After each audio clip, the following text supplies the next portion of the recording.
Hi மக்களே! எல்லாம் எப்படி இருக்கீங்க? நல்லா இருக்கீங்களா? ஓகே. இன்னைக்கு என்னன்னா, நம்ம வாழ்க்கையில எல்லார்கிட்டயும் எல்லா விஷயங்களையுமே ஷேர் பண்ணணும். அப்படியே வெட்ட வெளிச்சமா ஒளிவு மறைவு இல்லாம, அ திறந்த புத்தகமா இருக்கணும் அப்படின்னு சொல்லிட்டு அவசியம் கிடையாது. ஒரு சில விஷயங்கள பர்சனலா வச்சுக்கிறதுமா லைஃப் பெட்டரா இருக்கும்.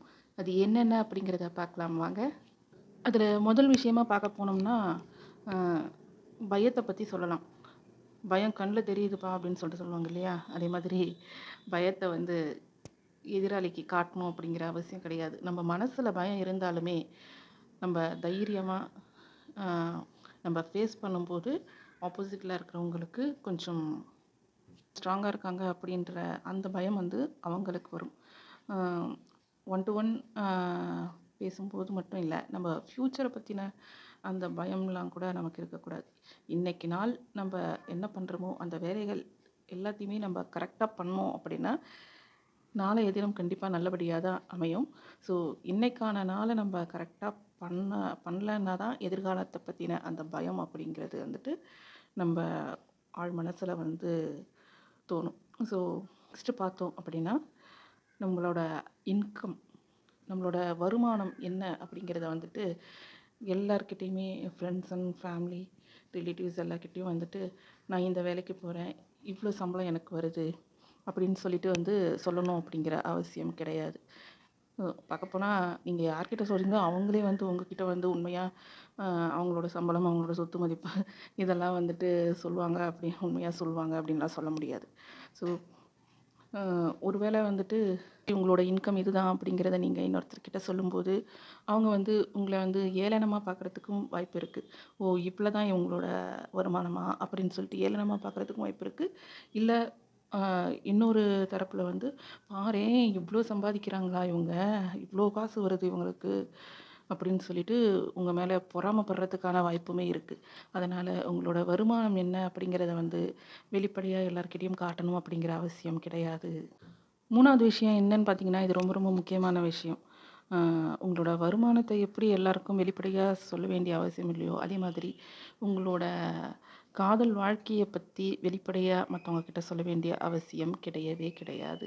அது கணவன், மனைவியா இருந்தாலுமே, அ என்னோட ஹஸ்பண்ட் வந்து என் மேல ரொம்ப பிரியமா இருக்காரு, ரொம்ப பாசமா இருக்காரு, எனக்காக எல்லாமே செய்வாரு அப்படின்னு சொல்றதாகட்டும், என்னோட மனைவி எனக்காக எல்லாமே செய்வாங்க, என் மேல ரொம்ப பாசமா இருக்காங்க. இந்த மாதிரியான அ காதல் வாழ்க்கைய பத்தி வெளியில சொல்றது மூலமா, அ அடுத்தவங்களோட பார்க்குற, பேசுற மக்கள் எல்லாருமே நம்ம நல்லா இருக்கணும் அப்படின்னு சொல்லிட்டு நினைக்கிறவங்க தான் அப்படின்னு சொல்லிட்டுலாம் சொல்ல முடியாது. பாரேன் இவனுக்கு என்ன நல்லா சம்பாதிக்கிறான், நல்ல புருஷன் கிடைச்சிருச்சு, நல்ல பொண்டாட்டி கிடைச்சிருச்சு அப்படின்னு சொல்லிட்டு வயித்தெரிச்சல் படுறவங்களாவும் இருப்பாங்க. அதனால அதுலயும் கொஞ்சம் கண்ட்ரோலடா இருக்கணும். அடுத்ததா பார்த்தீங்கன்னா, நம்ம ஃப்யூச்சர் பிளான் இருக்கும் இல்லையா? ஒரு பெரிய பிளான் பண்ணி வச்சிருப்போம் நம்ப லைஃப்ல. எக்ஸாம்பிளுக்கு சொல்லப்போனா ஒரு அம் அ ஒரு பெரிய இடம் வாங்கிட்டு கார் பார்க்கிங்கோட ஒரு நல்ல வீடு கட்ட போறோம். அ அப்படின்னு சொல்லிட்டு ஒரு பிளான் பண்ணோம். இல்ல ஒரு அபார்ட்மெண்ட் நல்ல ட்ரிபிள் பெட்ரூம்ல ஒரு அபார்ட்மெண்ட் வாங்க போறோம். இல்ல ஒரு நல்ல கார் வாங்க போறோம். அ அப்படிங்கிற ஒரு பிளான் பண்ணும்போதே, அந்த வந்து எல்லார்கிட்டயும் சொல்லணும். நம்மளுக்கு பார்க்குறவங்க கிட்டலாம் அந்த விஷயத்த வந்து, "இப்படி நாங்க பிளான் பண்ணியிருக்கோம், இப்படி பிளான் பண்ணியிருக்கோம்" அப்படின்னு சொல்லிட்டு எல்லார்கிட்டயும் சொல்லணுன்ற அவசியம் கிடையாது. அ ஏன்னு சொன்னா, ஏன்றதுக்கான ரீசன் வந்து ஆல்ரெடி சொல்லியாச்சு. நம்ம பார்த்து பழகுற எல்லாருமே வந்து நம்மளோட நலன் விரும்பிகள் கிடையாது. நம்ம கூடவே இருந்து நம்ம கீழ விழுறத பார்த்து சந்தோஷப்படுறதுக்கான ஆட்கள் தான் நெறைய பேர் இருக்காங்க. அதனால நம்ம என்ன எந்த லெவல் அச்சீவ் பண்ண நினைக்கிறோமோ, அத அச்சீவ் பண்ணிட்டு, அதுக்கு பிறகு எல்லாருக்குமே சொல்லலாம். உங்க ஃபேமிலி மேட்டர்ஸ் எல்லாத்தையுமே கேதர் பண்ணிப்பாங்க. உங்க வீட்ட விட்டு வெளியில போயிட்டு, அவங்க யார பார்க்குறாங்களோ, அவங்க கிட்ட "நீ இத பார்த்தியா? இவங்க இப்படிலாம் நடக்குதாம்மா இவங்க வீட்ல. இப்படியாம்மா, அப்படியான்னு" சொல்லிட்டு உங்கள பத்தி கேவலமா மத்தவங்க கிட்ட பேசுவாங்க.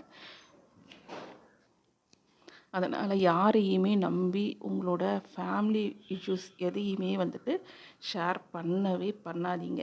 ஸோ இப்போ நான் சொல்லியிருக்க இந்த விஷயங்கள் எல்லாமே வந்துட்டு ரொம்ப ரொம்ப முக்கியமான விஷயம். கண்டிப்பாக எல்லாருமே ஃபாலோ பண்ண வேண்டிய விஷயம். இந்த பிடிச்சிருந்தது அப்படின்னா ஒரு லைக் பண்ணுங்கள், உங்களுக்கு தெரிஞ்சவங்களுக்கு ஷேர் பண்ணுங்கள்.